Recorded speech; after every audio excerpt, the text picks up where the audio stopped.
Hey, what's up? It's Jim, and I just got back from the new film Foxcatcher. Foxcatcher, which is directed by Bennett Miller. This is a film he's been trying to get made for a very long time. He really wanted it to be his follow-up to Capote, but Moneyball happened. And when you think of a director like Bennett Miller, who has had 2 Best Picture nominees, I don't think you'd expect Foxcatcher. It's a cold, chilling film.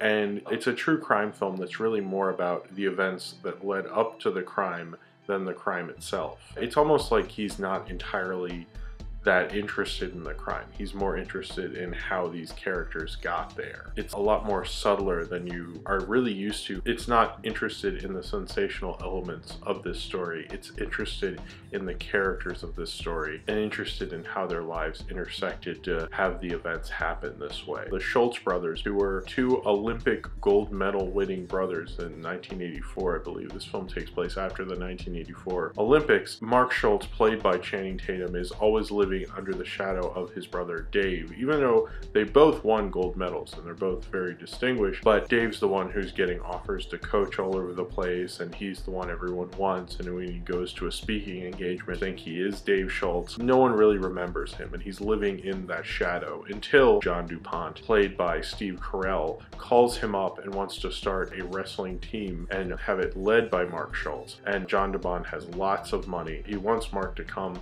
live with him on his estate and become a big wrestler. And Dave Schultz lets his brother go, even though he's coached him his entire career. Dave Schultz is played by Mark Ruffalo, and he goes to his estate and they build up team Foxcatcher. They're having some success, but then John DuPont loses his patience all of a sudden one day after having a meeting with his mother, played by Vanessa Redgrave, then brings Dave Schultz up, and they have a major wrestling team and get gold medals in both the Olympics and wrestling champions, and are very successful as they live there and are mentored, or at least as John DuPont sees it, on this huge estate while they live there in nice houses and get paid very well and try to be as successful of a wrestling team as they possibly can before the events that lead to the eventual murder happen. If you've ever been on a really big estate, and I have a couple times in my life, going to a party or something on like a huge estate, it always feels very alien and strange and cold, and almost you don't understand how the people who live there can relate to anyone because it feels so far off. And the cinematography by Greg Fraser, who did Zero Dark 30, and he shot that very well. It emphasizes how dark and lonely and alien it is on a place like that. I can't imagine it because you can't imagine living that way and wanting to live that way. But John DuPont lived that way his whole life, and that character's cold and crazy demeanor is how all these characters got in this mess in the first place. He doesn't entirely make sense. He was schizophrenic in real life, very insane, crazed rich guy with a lot of disposable income, and if he wants to get into wrestling, he can. And seeing those wide open spaces makes you realize how much space he has to really be alone and be by himself and be that much further away from society almost, and how real people treat each other. And Greg Fraser's cinematography did that excellently. The loneliness and the desire, and how far he really felt, I think, from the outside world. As much as his ego could bring him up towards that, he knew he was different from everyone. And it kind of makes the movie and makes the point and helps the chillier atmosphere. There's a lot of unusual shots and quiet shots and a lot of shots without dialogue, especially of John DuPont, which kind of helps the crazy nature he has. At one point, Dave, played by Mark Ruffalo, is like, well, what exactly is he getting out of this? I don't think he would even really know. And I also think that's how the Schultz brothers got stuck in this, or is illustrated in this movie, because they're making tons of money. They're being given nice lives with these nice houses, even though they both realize after a certain point that this isn't the greatest situation, that they should probably leave. They're stuck there. It says a lot about wealth that I think a lot of films don't, is that there's certain times where you're in a job and you're comfortable there and you're afraid of what will happen to you outside of that, and you're just kind of stuck in this job and stuck in that work. It becomes more and more depressing because you realize they have to work with him, and they're making business deals and how to like keep this going.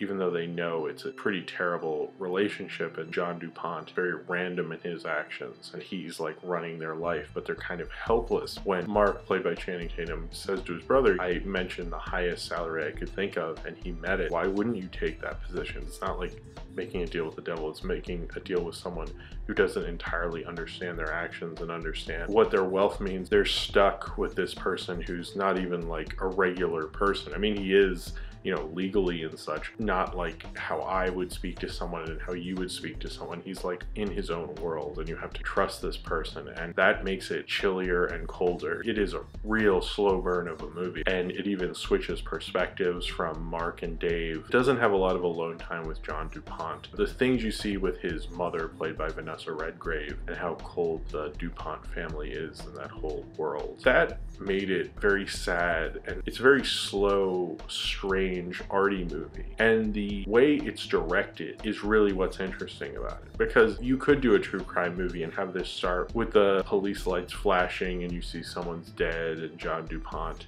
is being taken away in handcuffs. That really wouldn't be as interesting as what this film is presenting to you. This film isn't really building to a murder. It leaves open all these interpretations, whether you can say about socioeconomical or what exactly the meaning of certain things are, and it makes the film almost more impactful because I'm rethinking about some of those scenes and understanding how certain relationships can have long-lasting effects throughout someone's life. But also I think it shows how Bennett Miller is more of a director to notice than we have before. With Bennett Miller's previous two films, I didn't really think of him as a director as much as I did with Foxcatcher, and how his attempt at a story is different. And it kind of reminds me of another true life story turned into a movie, which was Behind the Candelabra by Steven Soderbergh. That's not a story that itself you would think would make a really good movie, but it's how he took kind of more of a journalistic standoffish approach, made that special. Whereas Bennett Miller in Foxcatcher did also have a standoffish approach, but he has a stranger, artier feel. A lot of people were confused by it and how subtle it was and how it was holding back almost. The performances and the main actors in it are a lot more subtler than you'd expect from kind of a film that's really been known for its showy actorness, with Steve Carell with the nose and Channing Tatum and Mark Ruffalo all looking different.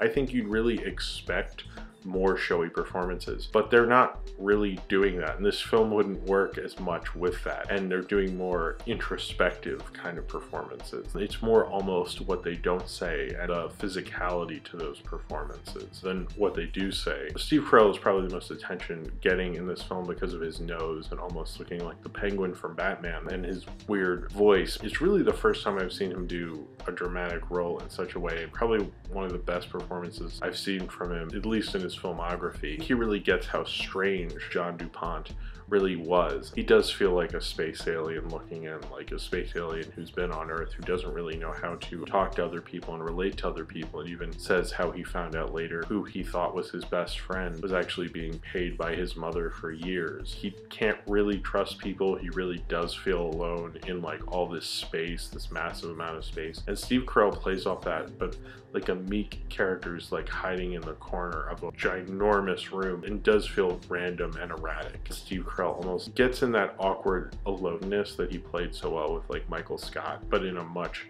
darker, sadder tone. You do feel bad for him, but you almost can't relate to him because he's that erratic and crazy. His performance is so lauded because it's a lot quieter. Channing Tatum and Mark Ruffalo both have real physicality to them. They both really trained for this film. They shoot and then they train, apparently really broke them down. They almost walk like gorillas the way they use their arms. Channing Tatum, he's probably the one who looks like he changed himself the least amount physically. He has this sad, lost vulnerability. He wants to get out of his brother's shadow and doesn't really quite know how to do it. It almost feels like he doesn't really quite know how to do a lot of things, but he wants to do them, and he has the drive to. I think he probably, I mean, I guess he eventually did become a coach and a very successful UFC fighter. The way Channing Tatum plays him, it plays him like someone who often feels lost and is looking for a way to define himself, is always stopped at all turns, and when he is, it like crushes him so much, and Channing Tatum can show that so well. It shows the range of someone like Channing Tatum. If you ever didn't think he could act, he really leads this film right when it starts off, and even though the film switches perspectives and isn't on him as much, throughout it. I think he really drives it at the beginning and brings you in and leads the film charging on, and you kind of get the reason how this all started and understand his reasoning behind doing it. And he has this raw physical nature to him. Through his performance, you can understand just physically that he's uncomfortable, that he's angry, that what he's feeling, you can tell through the physicality through it. He doesn't need to say anything. Mark Ruffalo, he's like a big teddy bear. He's somebody who cares. He does feel like someone who's a dad and a coach. He's so downplayed at the beginning, but then he really surprises you. He feels like really the adult in the room, the one that will just confront people and say what exactly is going on right now, is able to take someone aside and make that wrestler work. A lot of the actors in this film are really trying to be versatile, but I think he's so good at it. I hope he does more roles like this, like the responsible dad character. Also, surprisingly, I did not notice Sienna Miller was in this movie. It actually threw me off. I was reading Wikipedia and I was like, Sienna Miller? What? She plays Mark Ruffalo's wife. I like totally missed her. I thought she was good, but I did not recognize her at all, so I apologize to Sienna Miller. Also, Anthony Michael Hall has a small role, which was also a little distracting and odd, just because you don't expect to see Anthony Michael Hall in a movie like this. One of the things I think Bennett Miller did really well with this, he actually changed the real life story to fit the movie. Apparently the murder happened in 1996. I thought it was still the 80s when I was watching the movie, or like 1990. I had no concept of that. Apparently the mother died before any of the events of this film happened. Things like that that I think really show that Bennett Miller was interested in the storytelling elements of it and how to get this story to work within a film. A true crime story, you know, maybe that would be interesting, a little more fun and audience friendly. But what this is doing is a different take on things. I've never thought of an arty wrestling film. It's how Bennett Miller attacks it and how he gets into the film and gets into the story about these people and how their lives were brought to this certain thing. It's really about like the situations you can get stuck in and put in through people that might not understand the stakes that you're going through. I like that it tones down its salaciousness and is really about the story. I feel like I learned more about these people from this story than a newspaper article could,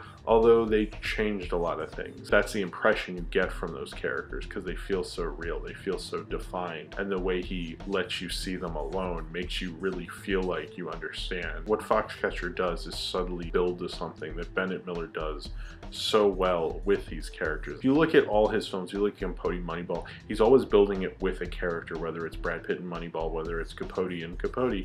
He uses those characters and he really builds them, and he builds a film around that character. And in this film, he builds it around really 3 characters and he gets them all so well. But overall, I think I really like how he would tell a story like this and tell a story about wrestling and the rich and do it in a way that I don't think a lot of directors ever could, and make me rethink someone like Bennett Miller. Foxcatcher's kind of like one of those films that when you're leaving you might feel one way, but an hour after you're really still thinking about certain scenes, thinking about the odd cello score that sometimes feels like it's American Beauty and cheesy and sometimes isn't, and all of that combined making kind of this interestingly both arty and bizarre but realistic and down-to-earth drama that mixes together and makes a film that maybe story-wise would just be something on NBC on a Friday night, but Bennett Miller directs it. It makes it really come alive and makes you intrigued and interested and want to know more about these characters and these relationships, and he makes it more of a fully fleshed out story than just a salacious crime drama really could ever be.